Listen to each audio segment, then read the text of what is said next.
অসম মাধ্যমিক শিক্ষা পর্ষদ পরিচালিত 2023-24 সালের মাধ্যমিক পরীক্ষার সাধারণ গণিত বিষয়ে সেরা শিরোপা পেয়েছে শিলচরের সৌরজ্যোতি দে।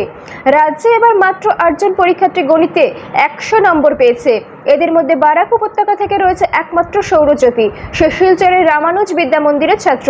এছাড়া শিলচরের doctor Kalam institute of science and এডুকেশনের 4 বছর ধরে নিয়মিত পড়ুয়া। সৌরজ্যোতির এই ফলাফলে যথেষ্ট খুশি তার অভিভাবক, আত্মীয় স্বজন, সহপাঠী সহ শিক্ষক কুল। শনিবার বিকেলে কালাম ইনস্টিটিউটে এক অনুষ্ঠানের মাধ্যমে সৌরজ্যোতিকে সম্বর্ধনা জানানো হয়। এতে উপস্থিত ছিলেন তার বাবা সুধন্য দে, মা সোমারানী দে, প্রতিষ্ঠানের শিক্ষক সব্যসাচী দাস, সুপ্রতীক রায় সহ অন্যান্যরা।